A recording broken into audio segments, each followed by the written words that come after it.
What you? It ain't but one guy. Hold on. There's just one guy. We ain't but one guy. It ain't but one guy keeping him away from him. That's Terence Crawford. Hey, but one guy. Everyone in the room picked you to win. Everyone that I asked. Everyone. Except for me. Guess what? Because I heard he could really play. No. He can't even be Shakur. He can't fuck with me. Who? You. What's Shakur lied to you? You lost. I seen the videos. You ain't seen my video. Oh, I didn't. Exactly. I just seen the videos. Exactly. What would happen? Exactly. Now that you take care of business, how does you and Devin Haney end? How does that fight do? Knockout. Say this. Devin Haney being at 147, he called Devin Haney out. What do you think about that fight if it's 1 or 2 fights away? It's kind of a tough fight right now because Devin Haney is right back at the top of his game. Devin showed that the weight loss was probably causing him to not have as good punch resistance, and it also probably wasn't causing him to have as much power or explosiveness as he has. He showed tremendous power, tremendous punch resistance in that fight against Norman, and for him to do that means that the weight was probably an issue.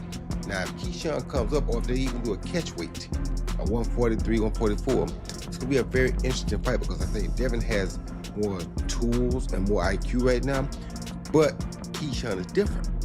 So when you got a guy that's different, and that's why I also said Terence Crawford issued a warning to Devin Haney, backing Keyshawn Davis and insisting Haney would struggle with Davis's power, pressure, and relentless fighting style. I said I guarantee he'll beat you though. How you gonna bet on somebody else? I'm gonna bet on him against you. I will beat you. No, you can't beat me. But I bet he beat you and I beat you. Crawford doubled down on his message to Haney, saying boxing will chew him up if he underestimates Keyshawn Davis's hunger and raw power. Sport chew you up and spit you out. You know, out with the old and with the new. Ali, well, as y'all were asking questions, I think about Muhammad. Crawford also pointed out the close bond between Shakur Stevenson and Keyshawn Davis, noting that Davis has learned extensively from Shakur, who believes this is Keyshawn's moment to shine. We kind of having our, day. Yeah. Come on. Yeah. We getting past that, and that was your turn, and I'm not gonna allow and sit back and allow you to even waste that talent that you got, because I've been told, Key, for years, bro, you could be one of the best. All you gotta do is just, boom, discipline. You know, with both of y'all being the best, they always gonna want it. And They I gotta know come with it. You know they always gonna want to see it, though. You know everybody always gonna want to see it. We get to see it.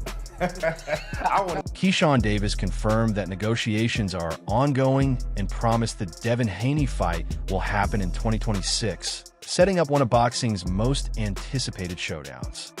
Let's do it. You know, I know he's dealing with some legal issues. I don't know what happened. He said he had to turn himself in, but I believe he tweeted like, Keyshawn, let's do it. I mean, He said that? Yeah, but he tweeted like something like that. Yeah. Well, you know, Bill was in my DMs. We already was talking about it, honestly, before he even hit the media. So I know it's going to happen in 2026. And you're good going straight to Devin in your first fight at 47? If it makes money, it makes sense. Right. So obviously I want to get your take on your brother, Shakur, dominant performance. Roy Jones Jr. praised Keyshawn Davis, highlighting the quality of opponents he's faced and his exceptional speed, calling him one of boxing's fastest rising stars.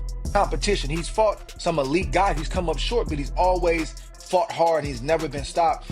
I thought Keyshawn looked really, really good early on in that fight. He looked very poised. And Jermaine was fighting a fight that you typically don't see him fight. Jermaine is known for being very physical, very rough, and he's going to make it dirty if he has to. He was laying back, and it looked like he was allowing Keyshawn to take some ground and get established, but then Ortiz flipped the script and changed the game plan. He started to get into his normal bag of roughhousing and making things dirty. And I said, man, I like that. I was telling Shakur, I was in the locker room watching, I said, I like what he did right there, because he went away, let you get comfortable, and then he said, no, here I am. I'm going to be the guy that you actually thought you was going to be fighting, but I'm not going to do it in the first round. You saw Keyshawn have to make some adjustments too. Despite the hype, some believe Davis should take 1 or 2 more fights before challenging Devin Haney to ensure he's fully prepared for that level. You understand me? So when you gotta have that intangibleness about him, where he can be a different guy when it's time to be a different guy. You can never count him out. However, if I was pushing Keyshawn, I would have another fight or 2. before I fight Devin, just for experience purposes. And if I was Devin, I would try to jump on it right now before he gets those couple fights, because the more experience he gets, the harder he's gonna become to beat. Yeah, that's gonna be a tough fight, for Keyshawn Davis. And I think in many respects, Devin Haney too. You can't take Keyshawn Davis light. He can really fight. He's really like that. The weight difference is a concern, and it's a fair question. Is he ready now? Is he ready a fight or two from now? But that's the fight, really. If you really want to scream, I'm back. That's the type of fight that you want, because obviously it's in the Turki Al-Sheikh universe. And that's a fight that's going to... Greg Hackett shared his honest take on a potential Keyshawn Davis versus Devin Haney clash, stressing that boxing needs matchups like this. He explained that these fights raise the sports level because elite fighters understand each other's strengths and weaknesses. Hackett emphasized that fans want the best fighting the best. Haney versus Shakur Stevenson, Haney versus Teofimo Lopez, and now Davis versus Haney. These are the battles that separate elite fighters from B and C level opponents who simply can't keep up. We need fights like that is because there's things each one of them know about each other. They know that those are great fights. We need those fights. We need those fights. We need the Dev and Shakur. We need the Dev and Tio. We need the Africa and Shakur, the Africa and Tio. We need the Gary Antoine mixed in there. We need the Lamont Roach mixed in there. It's a lot of guys. The Abdullah Masons mixed in there. It's a lot of guys we need mixed in there. You know what I'm saying? These are the fights we need. Those other guys, the B class, C class guys, they can't keep up with them, even physically or mentally, or both together. They can't keep up with them. You see it. What kind of message do you think Keyshawn, made it in possibly the 40 to 47 division, beating Jermaine Ortiz the way he did?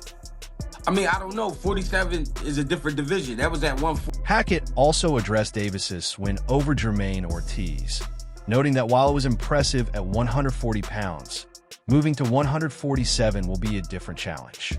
Still, he doesn't believe Davis is too small for the division, pointing out that fighters often appear bigger on television than they are in person. For Hackett, the real question is consistency and composure as Davis climbs the ranks. With his talent, pedigree, and hunger, he believes Davis can hold his own, and that a fight with Haney is exactly the kind of high-level matchup boxing needs. Is he too small for 147? He looked good at 40. No, I don't think he's too small. These guys only look real big on TV. When you see these guys in person, they don't be that big. You know what I'm saying? So he's not too small, no. The thing is, with Keyshawn, can he keep it together? Can he keep it together mentally? If he can keep it together mentally, then we see great fights out of Keyshawn. If he do that he say he been doing, which I don't know if he was lying or not, saying that he was drinking in camp and shit like that, I don't know if that's true. I don't know if it's a lie. I don't know if it's, if he was telling the truth. I don't know. But if he could keep it together mentally, then we see great fights out of Keyshawn. Say Keyshawn Davis and Devin Haney happen next. Who would you favor? It's tough to... An analyst weighed in on Keyshawn Davis's bold claim that no one can beat him from 140 to 147 pounds.